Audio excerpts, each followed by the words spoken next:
नमस्कार। Perfect institute Joginder नगर के official YouTube channel में एक बार फिर से आप सभी का हार्दिक स्वागत है।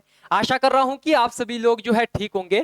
तो दोस्तों, इससे पिछली वीडियो में हमने संविधान के हिस्टोरिकल बैकग्राउंड के बारे में, ऐतिहासिक पृष्ठभूमि के बारे में बात की थी, जिसमें मैंने आपको कहा था कि हम उसकी क्या करेंगे, एमसीक्यू के ऊपर भी चर्चा करेंगे। तो एमसीक्यू के ऊपर भी हम चर्चा करेंगे, पर वो ये जब हमारा टॉपिक खत्म हो जाएगा तो हमारा क्या होगा कि 30-40 क्वेश्चन हमें हमारे डिस्कस करने लायक हो जाएंगे। तो आज की वीडियो में दोस्तों हम बात करेंगे भारतीय संविधान के निर्माण के बारे में, जो कि आप जानते हैं ना कि भारतीय संविधान का निर्माण किसके द्वारा हुआ था, संविधान सभा के द्वारा हुआ था। इसी बारे में हम आज बात करेंगे, जिसे आप इंग्लिश में making of the Indian constitution भी कह सकते हैं। तो सबसे पहले देखते हैं कि हम कौन कौन से बिंदुओं पर आज बात करेंगे। तो सबसे पहले हम बात करेंगे संविधान सभा की मांग, क्योंकि भारत का संविधान जब संविधान सभा ने बनाया तो उस संविधान सभा की कभी ना कभी कोई मांग तो की गई होगी। तो वो मांग क्या थी उसके बारे में बात करेंगे। उसके बाद हम कैबिनेट मिशन, यहीं पे बात आती है क्रिप्स मिशन, इसके बारे में भी बात करेंगे। फिर संविधान सभा का गठन हुआ, किस तरह से उसका गठन हुआ इस बारे में भी बात करेंगे। संविधान सभा की कार्यप्रणाली की किस तरह से संविधान सभा ने संविधान के निर्माण के लिए अपना कार्य किया, इस बारे में भी बात करेंगे। उद्देश्य प्रस्ताव आप सभी ने नाम सुन रखा, उसके बारे में बात करेंगे। फिर हमारा जो आज तक में भी आपने पढ़ा होगा तो अच्छी बात है, नहीं पढ़ा होगा तो ये आपके लिए एक न्यू चीज होने वाली है, स्वतंत्रता अधिनियम द्वारा परिवर्तन। क्योंकि जब पीछे हमने चार्टर अधिनियम पढ़े थे ना, जब 1947 का भारत स्वतंत्रता अधिनियम हमने पढ़ा तो उसका संविधान सभा के ऊपर क्या इफेक्ट पड़ा, उसके बारे में भी बात करेंगे। संविधान सभा के अन्य कार्यों के बारे में भी बात करेंगे। फिर अगली वीडियो में हम संविधान सभा की जो छोटी बड़ी समितियां थी उनके बारे में भी बात करेंगे। तो चलिए सबसे पहले बात करते हैं संविधान सभा की मांग के बारे में। तो जैसा आपको पता है, संविधान सभा की सबसे पहली मांग भारत में 1934 में एम.एन. राय ने की थी। एम.एन. राय के थे, वामपंथी नेता थे। जब आप इतिहास पढ़ेंगे महात्मा गांधी के साथ इनका नाम आप अवश्य पढ़ेंगे।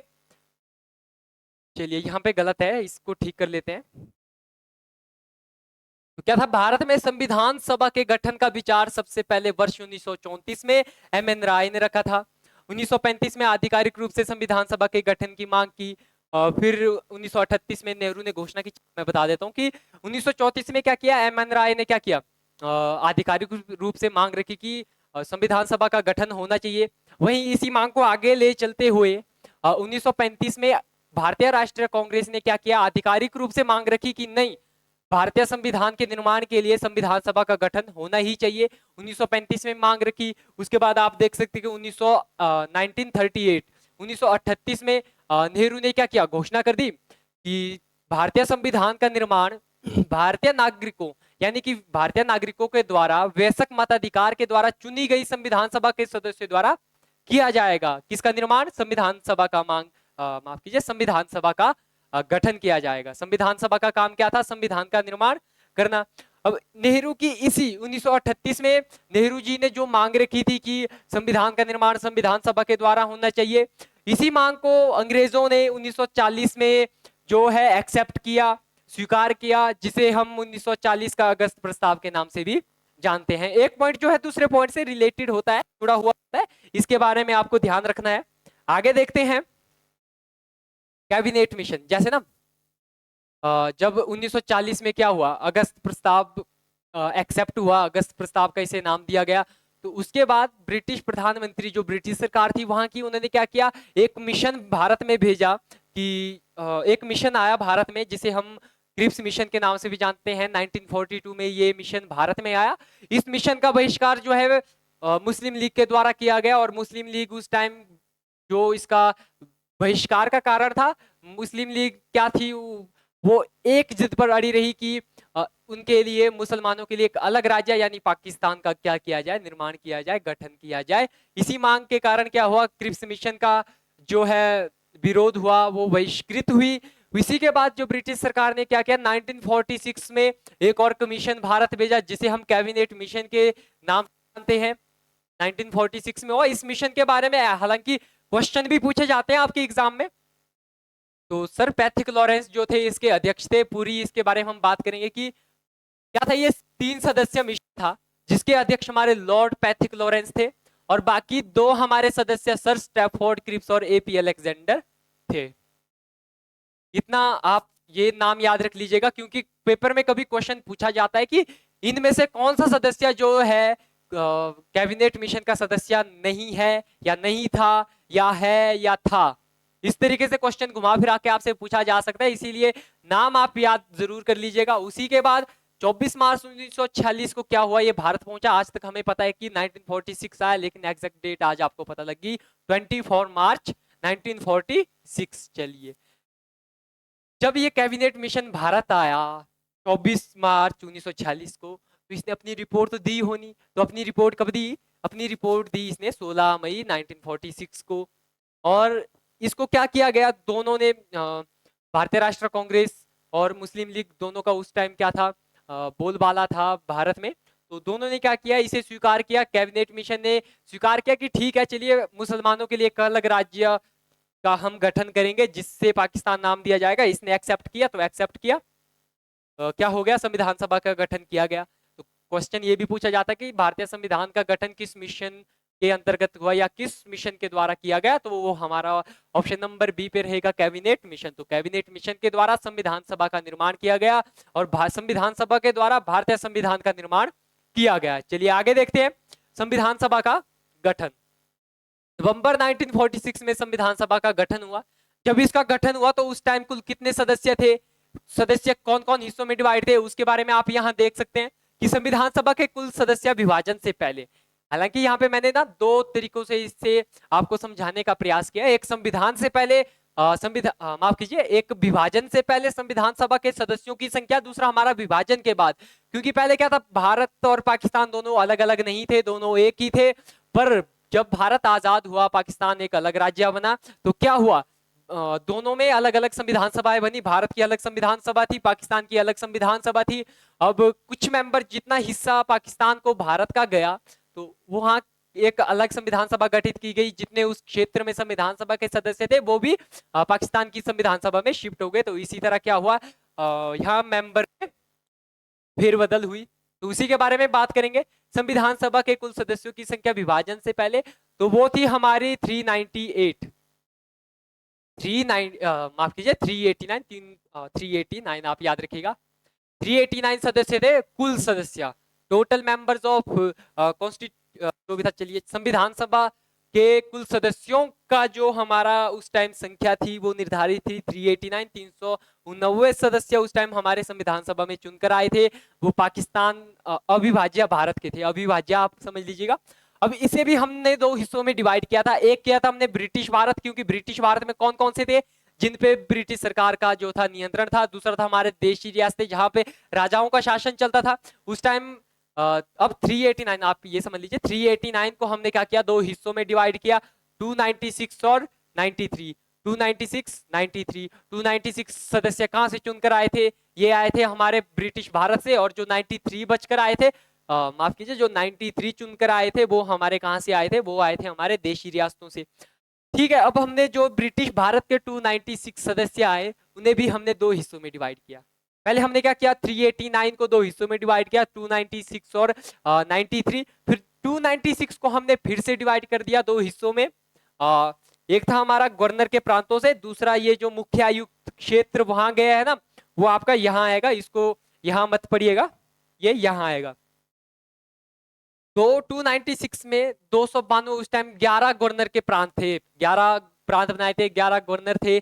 292 सदस्य क्या थे, हमारे वहां से चुनकर आते थे। और जो 4 सदस्य थे हमारे ब्रिटिश भारत के अंतर्गत, वो हमारे मुख्य आयुक्त क्षेत्रों के प्रांतों से चुनकर आते थे। 11th में जब आप एनसीईआरटी खोलेंगे, पहला चैप्टर या दूसरा चैप्टर है, जब आप उसे खोलेंगे तो ये सारा खंड ख के राज्य, मुख्य आयुक्त क्षेत्र, वो सब आप यहाँ पढ़ेंगे। और जो हमारा भाग 8 आता है केंद्र शासित प्रदेश, उसमें भी हम क्या करेंगे, इन सब के बारे में चर्चा करेंगे। आगे देखते हैं, यहाँ तक कोई दिक्कत नहीं है ना। देखो सिंपल सी बात है, याद रखिएगा, कहीं साइड में एक पेज में लिखकर, जहां भी आप जहां कंटिन्यू आपकी नजर पड़ती है वहां पे आप चिपका के रखेगा। जब भी आप साथ में जा रहे हैं जेब में पर्ची बना के रखेगा, तभी आपको याद होंगे ये सदस्य। चलिए, कितने थे कुल सदस्य हमारे, 389। 2 हिस्सों में डिवाइड किया, देशी रियासतों और ब्रिटिश भारत में। 296 और 93 में हमने डिवाइड किया, 296 को फिर से हमने 2 हिस्सों में डिवाइड किया। चलिए आगे देखते हैं। प्रत्येक प्रांतों या देशी रियासतों को जनसंख्या के अनुपात में सीटों का आवंटन किया गया, प्रत्येक लाख लोगों पर एक सीट। अब जो संविधान सभा के सदस्यों का चुनाव हुआ, चुनाव में उन्होंने ये मेथड किया कि 10 लाख लोगों पर क्या करेंगे, हम एक प्रतिनिधि चुनेंगे, यानी कि 10 लाख पर हम क्या करेंगे, एक सीट को रखेंगे। जो एक सीट जो हमारा एक सदस्य चुनकर आएगा वो इन 10 लाख लोगों का प्रतिनिधित्व करेगा। दोस्तों ये इसका मतलब है। सीटों के आवंटन के लिए क्या किया गया था, वो 3 वर्गों में डिवाइड किया गया था। कौन कौन से, मुस्लिम, सिख और सामान्य। अब आप कहेंगे कि श्रीमान यहाँ पे मुस्लिम, सिख और सामान्य है, हिंदू कहाँ गए? तो मुस्लिम और सिख को छोड़कर भारत में जितने भी समुदाय थे उन सबको उस टाइम कहाँ रखा गया था, सामान्य में रखा गया था। जो आपके हिंदू हैं उन्हें भी सामान्य में ही रखा गया था। जो प्रतिनिधियों का चुनाव हुआ वो एकल संक्रमणीय मत के आधार पर समानुपातिक प्रतिनिधित्व तरीके से किया गया। हालांकि क्या कहा था 1935 में नेहरू जी ने, उन्होंने कहा था, माफ कीजिए, चलिए छोड़िए, नेहरू ने क्या कहा था कि संविधान सभा का निर्माण क्या होना चाहिए, वयस्क मताधिकार के आधार पर होना चाहिए, यानी कि भारत की प्रत्येक जनता को इस मतलब संविधान सभा के चुनावों में हिस्सा लेने का जो है अधिकार होना चाहिए। हालांकि ऐसा नहीं हुआ, इसको अपवाद के रूप में भी माना जाता है। लेकिन जो चुनाव हुआ सदस्यों का वो कैसे हुआ, एकल संक्रमणीय मत के आधार पर समानुपातिक प्रतिनिधित्व प्रणाली। और जो भारत में राष्ट्रपति का चुनाव होता है वो भी इसी पद्धति के अनुसार होता है। दोस्तों जब राष्ट्रपति पढ़ेंगे, राष्ट्रपति के चुनाव के बारे में पढ़ेंगे, इसके बारे में भी वहां पे हम क्या करेंगे, बात करेंगे। आगे देखते हैं, देशी रियासतों के प्रतिनिधियों का चुनाव रियासतों के प्रमुखों के द्वारा किया गया। सिंपल सी बात है, जो उस टाइम देशी रियासतों के प्रमुख थे, जो वहां के राजा थे, उन्हीं ने क्या किया, अपनी रियासत में से किसी एक को चुनकर क्या किया, संविधान सभा के लिए भेजा। बाकी जो ऊपर हमने बात की समानुपातिक प्रतिनिधित्व प्रणाली की, वो ब्रिटिश भारत के लिए थी। सीमित मताधिकार का प्रयोग किया गया। कहा था ना कि वयस्क मताधिकार का प्रयोग करेंगे, लेकिन ऐसा नहीं हुआ, सीमित मताधिकार का प्रयोग किया गया। कुछ ही लोगों को क्या किया गया, जिनका उस टाइम बोलबाला था, प्रभुत्व था, उन्हीं को क्या किया गया, ये मौका दिया गया। फिर एक क्वेश्चन ये भी आता था, अब नहीं आता है, कि संविधान सभा के लिए चुनाव जुलाई अगस्त 1946 में हुए थे। हालांकि +1 की एनसीईआरटी में अभी भी 1 या 2 नंबर का ये क्वेश्चन आता है, संविधान सभा के लिए चुनाव कब हुए थे, तो वो हुए थे हमारे जुलाई अगस्त 1940 में। यहां तक किसी को डाउट नहीं होना चाहिए। अब आप लोगों के लिए थोड़ा सा होमवर्क मैं दे दूं। अब आपको ये बताना कि संविधान सभा में जब पहली बार चुनाव हुए तो कि कौन से दल को, कौन सी पार्टी को कितने वोट मिले थे 389 में से। ओके, आपको कमेंट बॉक्स में बताना है। आगे देखते हैं, संविधान सभा की कार्यप्रणाली के बारे में हम बात करते हैं।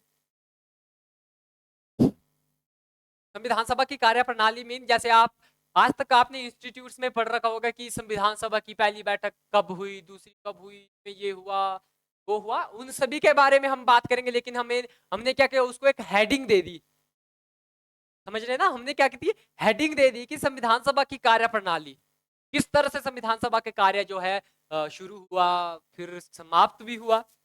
संविधान सभा की कार्यप्रणाली में जब संविधान सभा पहली बार बैठी तो जब सदस्य 39 माफ कीजिए, जब 389 सदस्य पहली बार बैठेंगे तो उसे हम पहली बैठक कहेंगे। जब पहली बैठक कहेंगे तो वहीं से संविधान बनने की कार्यप्रणाली क्या होती है, हमारी आरंभ हुई थी। पहली बैठक का आप समझ लीजिए कि जो संविधान सभा की पहली बैठक हुई वो हमारी 9 दिसंबर 1946 को हुई। 389 सदस्यों में से 211 सदस्यों ने ही इसमें क्या किया था, भाग लिया था। और मुस्लिम लीग ने क्या किया था, इसका बहिष्कार किया था। मुस्लिम लीग, चलिए क्या कहें इनके बारे में, तो मुस्लिम लीग ने क्या किया, बहिष्कार किया। जब पहली बैठक हुई, पहली बैठक में ऐसा होता है माफ कीजिए, जब पहली बैठक हुई, अब 389 सदस्यों को संभालने के लिए किसी ना किसी अध्यक्ष की तो आवश्यकता होनी थी। दोस्तों कोई तो उनका हेड होना था।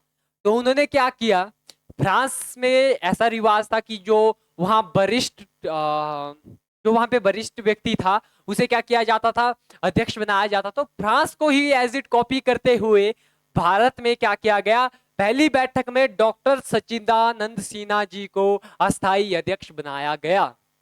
Point to be noted my Lord, पहली बैठक हुई 9 दिसंबर 1946 को। मुस्लिम लीग ने बहिष्कार किया, 211 सदस्यों ने इसमें हिस्सा लिया और डॉक्टर सच्चिदानंद सिन्हा को अस्थायी अध्यक्ष चुना गया। लेकिन आगे जब दूसरी बैठक हुई उसमें उस बैठक में क्या किया गया, स्थायी अध्यक्ष को चुना गया। चलिए देखते हैं दूसरी बैठक के बारे में। जो संविधान सभा की दूसरी बैठक हुई वो हुई हमारी 2 दिन बाद, 9, 10, 11 दिसंबर 1946 को। और इस बैठक में क्या किया गया, डॉक्टर राजेंद्र प्रसाद जी को स्थायी अध्यक्ष नियुक्त किया गया। Point to be noted my Lord, most important question है जो कि आजकल एग्जाम में बहुत कम पूछा जाता है। सबसे ज्यादा पूछा जाता, देखिए अगर आपसे पूछा जाए कि संविधान सभा के अध्यक्ष कौन थे तो आप उत्तर देंगे डॉक्टर राजेंद्र प्रसाद जी। अगर पूछा जाए अस्थायी अध्यक्ष, आप जवाब देंगे डॉक्टर सच्चिदानंद सिन्हा। अगर पूछा जाए प्रारूप समिति के अध्यक्ष कौन थे तो आप क्या कहेंगे दोस्तों? आपने पढ़ रखा है, कमेंट बॉक्स में बता सकते हैं, क्योंकि रिकॉर्डेड फॉर्म में वीडियो मिलेगी तो कमेंट बॉक्स, चलिए हम तो पढ़ते हैं आपके कमेंट, लेकिन आप करते नहीं, वो बात अलग है। चलिए अगर पूछा जाए कि प्रारूप समिति के अध्यक्ष कौन थे तो आप लगा लीजिएगा सीधा ही doctor Bhimrao Ambedkar ji, doctor BR Ambedkar, Baba Saheb Ambedkar ji.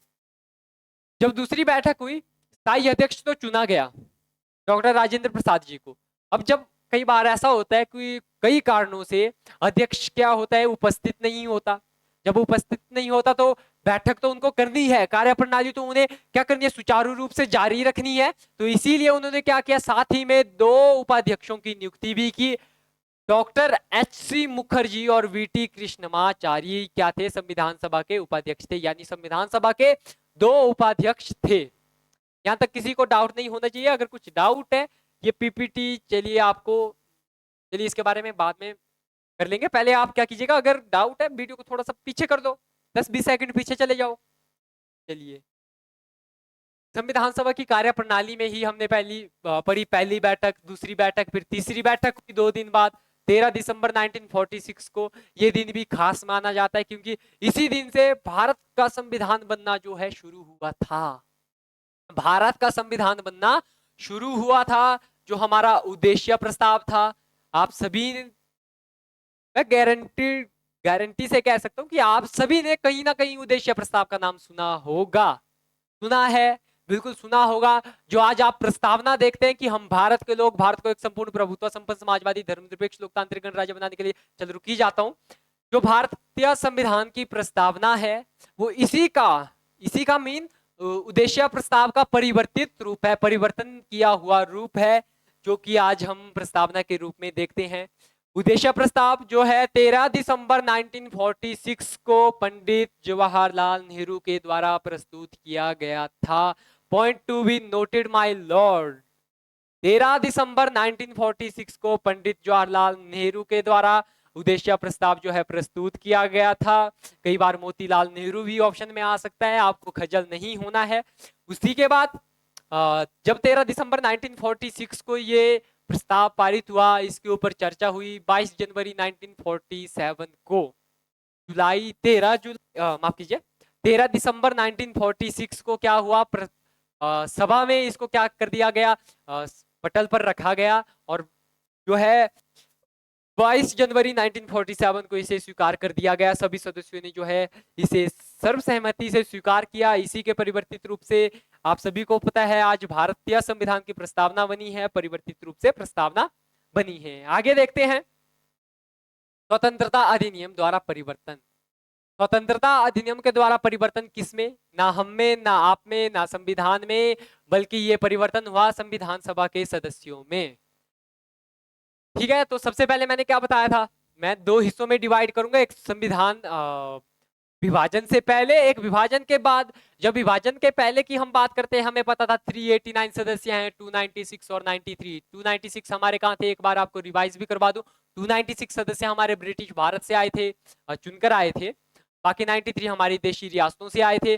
फिर बाकी 296 को भी हमने 2 हिस्सों में डिवाइड किया था, 292 और 4 में। 292 सदस्य हमारे कहां से आए थे, 11 गवर्नर के प्रांतों से चुनकर आए थे, और जो बाकी 4 बच गए वो मुख्य आयुक्त के क्षेत्रों से आए थे। लेकिन लेकिन लेकिन जब 1947 में भारत आजाद हुआ, भारत और पाकिस्तान 2 अलग अलग राज्य बने। पहले भी कहा है, पॉलिटिकल साइंस में हम क्या कहते हैं, राज्य कहते हैं। देश को क्यों कहते हैं, जब आप आर्टिकल 1 पढ़ेंगे संविधान का आपको पता लग जाएगा। सभा के सदस्यों की संख्या विभाजन के बाद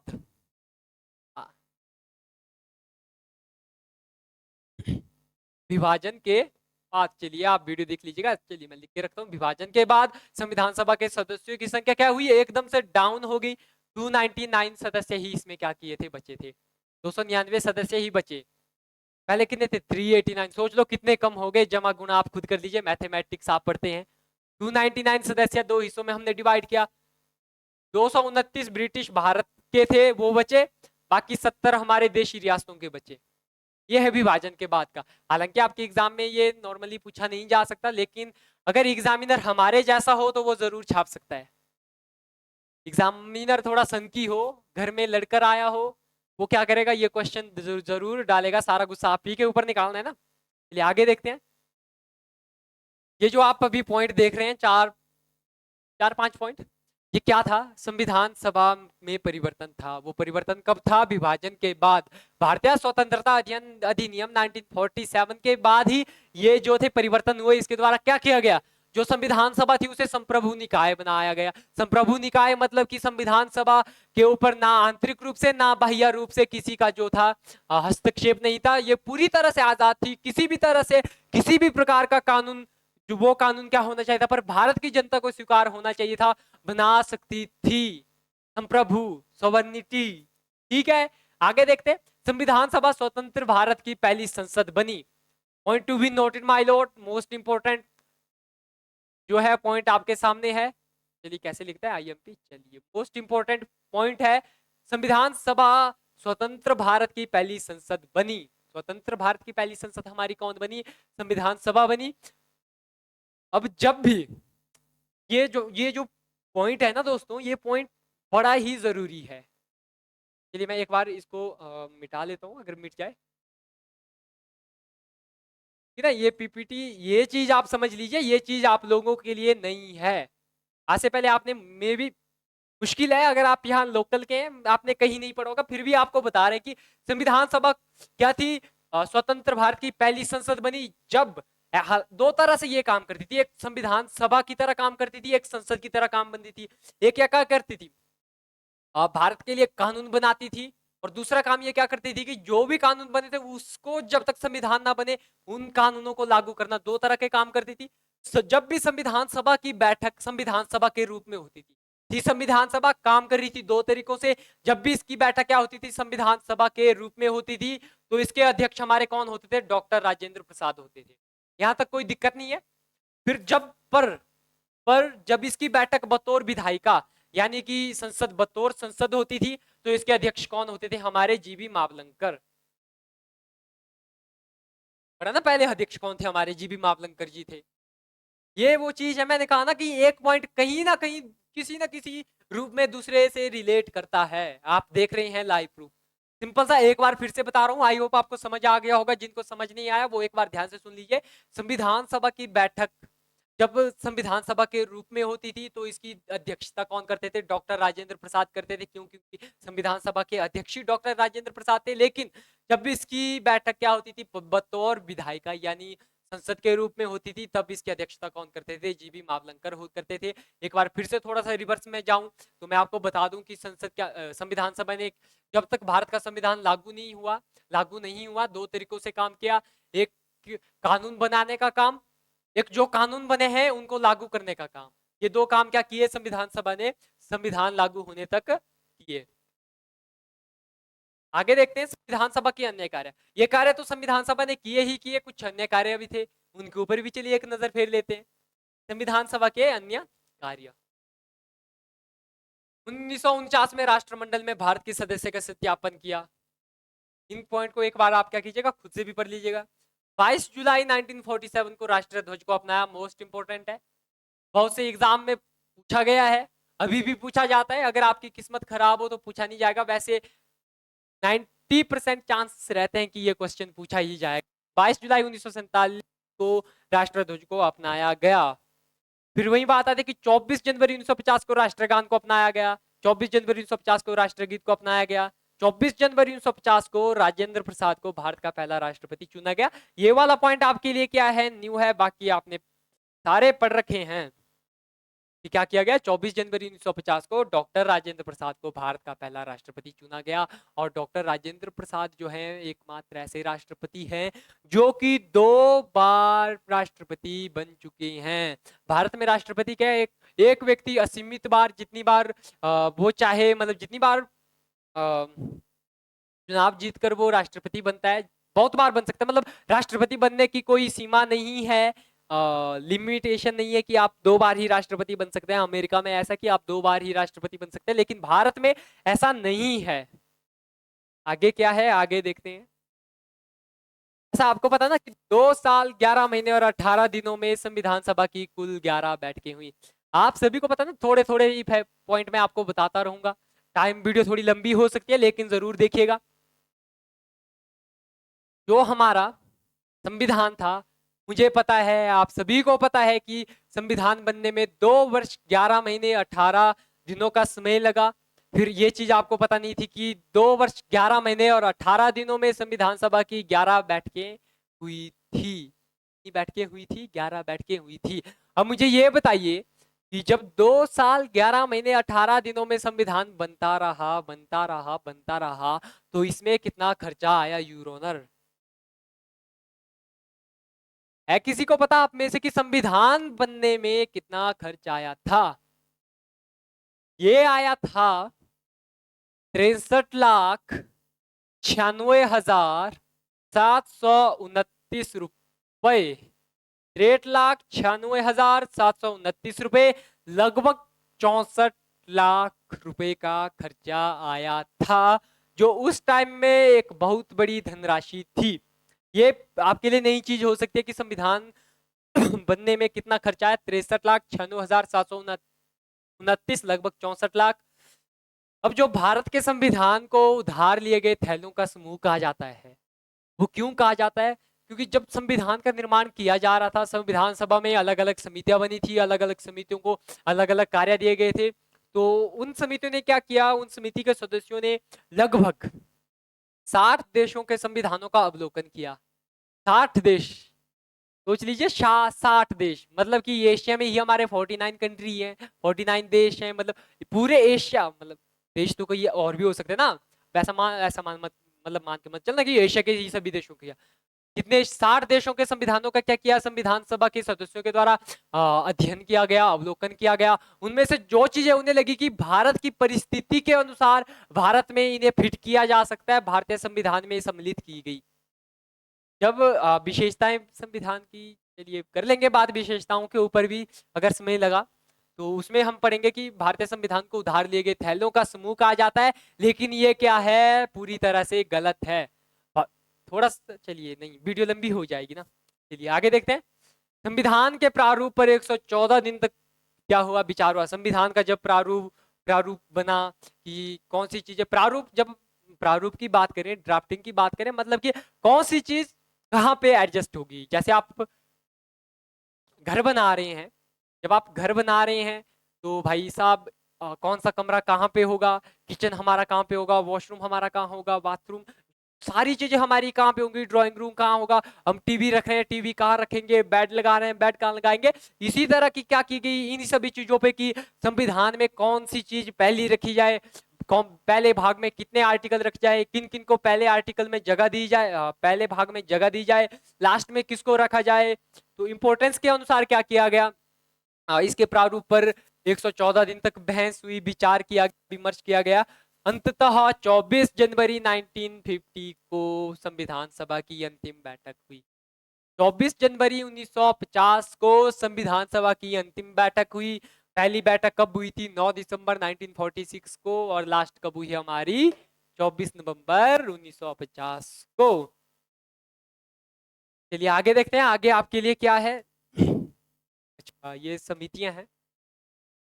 तो थोड़ा सा चलिए आज की वीडियो में हम इतना ही पढ़ेंगे, बाकी जो समितियां वगैरह हैं उनके बारे में हम कल पढ़ेंगे क्योंकि वीडियो फिर बहुत लंबी हो जाएगी।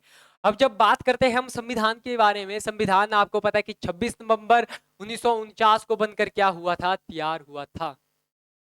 26 नवंबर 1949 को बनकर तैयार हुआ था, पर लागू कब हुआ? लागू हुआ ये 26 जनवरी 1950 को। जब ये लागू हुआ, जब ये 26 नवंबर 1949 को क्या हुआ, बनकर तैयार हुआ, तो कुछ ऐसे आर्टिकल थे तो उसी टाइम लागू हुए थे, जैसे कि आपका आर्टिकल नागरिक, चलिए आर्टिकल क्या बताएं, मैं थोड़ा चुनाव चुनाव के संबंधित जो हमारा भाग आता है, जितने उसमें आर्टिकल आते हैं वो उस टाइम लागू हुए थे। फिर हमारे नागरिकता संबंधी उस टाइम क्या थे, आर्टिकल थे भाग 2, वो भी उस टाइम लागू हुआ था। ऐसे लगभग 15 से 20 आर्टिकल ऐसे हैं जो उस टाइम लागू हुए थे, उनके बारे में भी बात करेंगे, कोई इश्यू नहीं है। तो आज की वीडियो के लिए दोस्तों इतना ही। आई होप आपको वीडियो अच्छी लगी होगी। अगर आपको वीडियो अच्छी लगी है तो कमेंट बॉक्स में आप अपनी राय हमारे साथ साझा जरूर कर सकते हैं, क्योंकि आपकी राय जो है हमारे लिए बहुत ही महत्व रखती है। बाकी अभी तक अगर आप परफेक्ट इंस्टीट्यूट जेएनआर के यूट्यूब चैनल पे नए हैं तो नीचे लाल बटन का सब्सक्राइब लिखकर बटन आ रहा है, उसको क्लिक कीजिए और नोटिफिकेशन आपको मिलती रही। इसके लिए आपको क्या करना है, जो साइड में आपको बेल आइकन दिख रहा है, बेल आइकन को भी प्रेस करना है। बाकी आज की वीडियो में इतना ही। बहुत बहुत धन्यवाद। अगली वीडियो में चर्चा करेंगे संविधान सभा की समितियों के बारे में। चलिए ठीक है, धन्यवाद।